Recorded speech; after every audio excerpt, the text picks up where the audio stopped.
Assalamualaikum warahmatullahi wabarakatuh. Alhamdulillah wa syukurillah wassalatu wassalamu ala Rasulillah wa ala alihi wa sahbihi wa mawalah. Raditu billahi robba wa bil islami dina wa bi Muhammadin nabiyya wa rasulah rabbi zidni ilman warzuqni fahman. Bismillahirrahmanirrahim. Hari ini kita ketemu kembali dalam lanjutan reformasi perpajakan yang sudah pernah kita pelajari pekan lalu. Bicara reformasi perpajakan, maka kita tidak bisa terlepas dari reformasi retribusi, karena dia merupakan bagian dari pungutan, karena pungutan itu terdiri dari tiga, yaitu perpajakan, kemudian retribusi, dan yang ketiga adalah sumbangan. Nah, ini adalah lanjutan kepada bicara lebih dalam terkait dengan retribusi. Baiklah, saya akan share bahannya.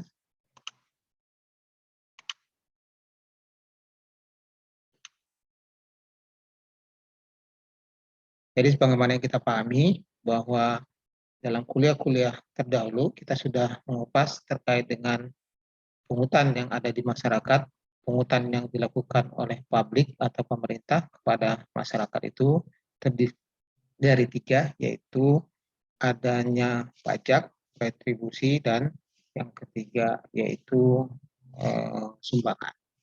Nah, ini kita ambil dari dasar teori yaitu Eko Lasmana yang mengatakan bahwa pungutan adalah peralihan kekayaan dari sektor swasta ke sektor publik berdasarkan undang-undang untuk membiayai pengeluaran negara baik yang rutin maupun untuk pembangunan.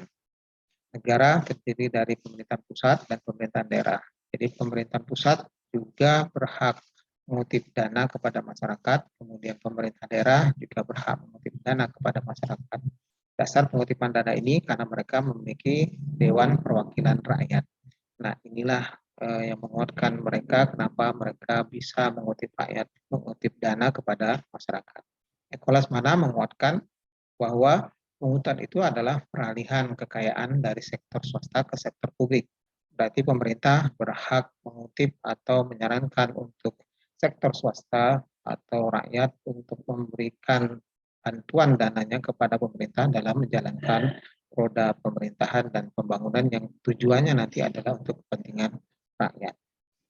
Jadi berdasarkan jenis-jenis pungutan itu, kita bisa melihat bahwa pajak adalah jenis pungutan yang pertama yang dilakukan oleh sektor publik kepada sektor swasta, di mana pajak itu merupakan pungutan tetapi dengan sifat khusus, yaitu tanpa adanya jasa timbal balik secara langsung.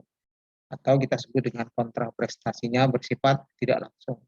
Kenapa dia tidak langsung? Karena apa yang sudah kita berikan, manfaat yang kita rasakan tidak kita dapatkan pada saat itu juga. Atau tidak instan langsung kita merasakan manfaat, maka pajak itu disebut sebagai sesuatu yang jasa timbal baliknya adalah secara tidak langsung. Jadi tanpa adanya jasa timbal balik secara langsung atau kontra prestasinya bersifat tidak langsung. Jadi kalau dia bersifat langsung berarti dia bukan pajak. Nah, apakah itu? Maka kita sebut sebagai retribusi. Inilah stressing point kita yang akan kita bahas secara mendalam terkait dengan retribusi. Apa saja yang kita sebut dengan retribusi, apa pengertiannya, dan bagaimana jenis-jenis retribusi itu, manfaat dan sebagainya yang terkait dengan retribusi. Terkait juga dengan mungkin nanti ada sedikit pembahasan tentang reformasi yang berhubungan dengan retribusi. Jadi jenis-jenis retribusi itu dalam pemerintahan kita baik di pusat atau di daerah itu dikuatkan dengan Undang-Undang Nomor 28 Tahun 2009.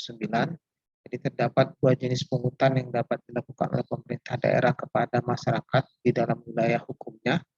Pertama yaitu pajak daerah, kemudian pajak daerah ialah kontribusi wajib kepada daerah yang terutang oleh orang pribadi atau badan yang bersifat memaksa berdasarkan undang-undang dengan tidak mendapatkan imbalan secara langsung dan digunakan untuk keperluan daerah bagi sebesar-besarnya kemakmuran rakyat. Itu kita bisa saksikan pada pasal 2 Undang-Undang Nomor 28 Tahun 2009. Jadi secara limitatif tidak ada pajak lain yang dapat kutip selain jenis pajak yang disebutkan di dalam undang-undang ini. Kemudian yang kedua yaitu retribusi. Menurut Undang-Undang Nomor 28 Tahun 2009 telah menentukan jenis dan klasifikasi atau klasifikasi retribusi yang diwajibkan. Namun demikian berbeda dengan pajak yang sifatnya limitatif. Berdasarkan pasal 150 Undang-Undang 28 tahun 2009, Pemda diberikan keleluasaan untuk mengutip dan menambah jenis retribusi baru. Jadi Pemda atau pemerintah daerah diberikan keleluasaan untuk mengutip atau menambah jenis-jenis retribusi baru di luar dari retribusi yang telah ditentukan di dalam undang-undang ini. Sehingga walaupun di dalam undang-undang ini telah disebutkan retribusi sewa tanah, namun Pemda dapat membuat jenis retribusi sewa tanah di dalam Perda. Jadi secara umum kita bisa lihat dan kita simpulkan bahwa sumber-sumber pendapatan daerah itu secara detail itu adalah pendapatan asli daerah itu merupakan kita bisa lihat dari hasil pajak daerah, kemudian juga hasil retribusi daerah, hasil pengolahan kekayaan daerah yang dipisahkan, lain-lain PAD yang sah, dana perimbangan, kemudian lain-lain pendapatan daerah yang sah. Maka kita akan fokus kepada bahwa retribusi itu merupakan penghasilan daerah yang sah, penghasilan daerah yang bisa dipakai oleh daerah untuk menambah penghasilannya, menambah dananya untuk mengelola pembangunan dan aktivitas yang berhubungan dengan masyarakat. Kewenangan Pemda dalam Undang-Undang Nomor 8 Tahun 2009 tentang pajak di daerah dan retribusi daerah itu adalah pada dasarnya kewenangan pemerintah daerah baik kota maupun provinsi untuk memungut biaya dan dari masyarakat di dalam undang-undang itu jelas ditentukan bahwa di dalam Undang-Undang Nomor 28 Tahun 2009 kedudukan dari undang-undang ini sebagian besar dari kewenangan daerah sekaligus membatasi kewenangan daerah. Jadi dia memberikan kewenangan daerah itu sangat besar untuk memungut dan memberikan jenis-jenis pajak atau retribusi, namun juga dibatasi bahwa jenis pajak retribusi itu adalah yang tergolong dengan ini dan itu. Di dalam Undang-Undang Nomor 28 Tahun 2009 jelas disebutkan sekaligus membatasi kewenangan daerah dalam memungut pajak atau memungut biaya dari masyarakat termasuk dengan retribusi. Sedangkan besarnya biaya dan tata cara teknis pemungutan diatur lebih lanjut oleh peraturan daerah di daerah masing-masing. Jadi sejarah kebijakan retribusi daerah itu adalah karena kita bisa melihat bahwa banyaknya kasus kebocoran dalam retribusi daerah menyebabkan pemerintah mengeluarkan peraturan baru tata cara penarikan retribusi daerah. Jadi persoalannya apakah Undang-Undang Nomor 34 Tahun 2000 lalu benar-benar bisa menganulir tantangan-tantangan atau tangan-tangan halus yang menyukai tikus-tikus yang selama ini menggerogoti keuangan negara.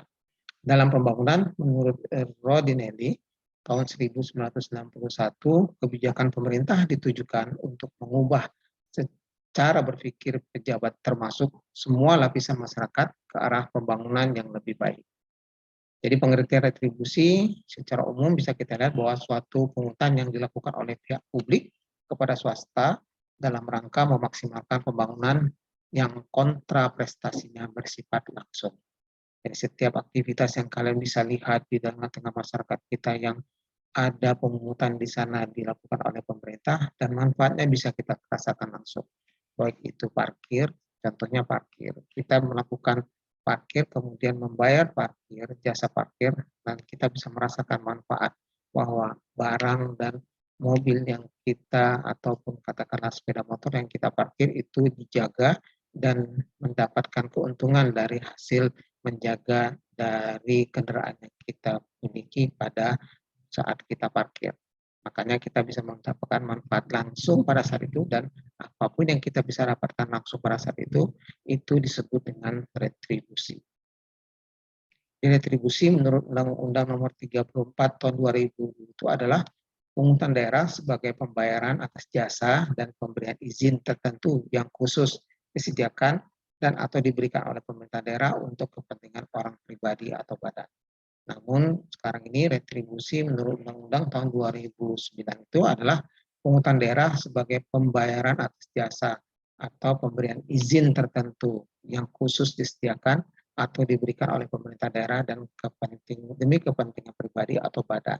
Jadi di sini kita tidak melihat bahwa ada perbedaan dari pengertian retribusi itu baik terkait dengan pembayaran jasa atau pemberian izin, dan itu diberikan oleh pemerintah daerah.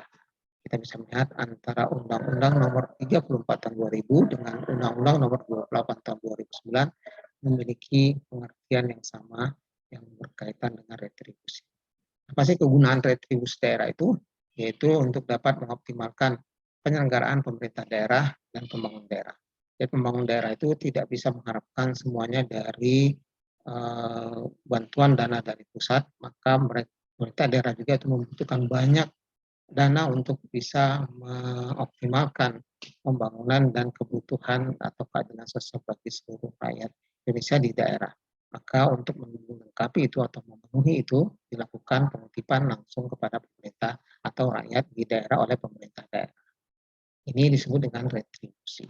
Jadi Undang-Undang Nomor 28 Tahun 2009 tentang pajak daerah dan retribusi daerah itu kita bisa lihat ada beberapa jenis retribusi yang terlihat di sini, yaitu jenis retribusinya, yaitu jenis retribusi daerah. Contohnya adalah retribusi jasa umum yang terdiri dari 14 retribusi, baik itu pelayanan kesehatan, pelayanan persampahan, kemudian penggantian biaya cetak KTP, pelayanan pemakaman dan penguburan mayat, pelayanan parkir, kemudian pelayanan pasar, pengujian kendaraan bermotor, pemeriksaan alat pemadam kebakaran, penggantian biaya peta, dan seterusnya, dan seterusnya. Ini ada contoh lagi bahwa perkembangan terbaru bahwa retribusi kita itu akan mungkin berkembang dan kita bisa merasakan bahwa ada perbedaan antara satu daerah dengan daerah lain. Bisa saja satu daerah kita bisa melihat retribusinya itu jauh lebih banyak dan lebih detail, sedangkan di daerah kita tidak sedetail itu. Dan ini dibolehkan tergantung dengan daerah masing-masing. Kedua, jenis retribusi daerah itu bisa saja retribusi jasa usaha yang terdiri 11 jenis, baik itu pemakaian kekayaan daerah, pasar grosir, tempat pelelangan, terminal, tempat khusus parkir, penginapan, pesanggrahan atau villa, rumah potong hewan, dan sebagainya. Ini termasuk jadi retribusi dari 11 jenis retribusi jasa usaha. Yang ketiga, retribusi perizinan tertentu terdiri dari 5 jenis, yaitu izin mendirikan bangunan, izin tempat penjualan minuman beralkohol, izin gangguan, proyek, izin usaha perikanan, dan seterusnya. Nah, inilah bentuk-bentuk retribusi, manfaat, dan pengertian dari retribusi.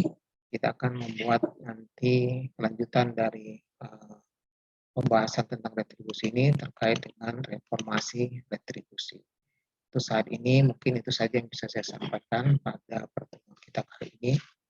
Kita akhiri dengan doa kafaratul majelis. Subhanakallahumma wa bihamdika asyhadu an la ilaha illa anta astaghfiruka wa atubu ilaik. Assalamualaikum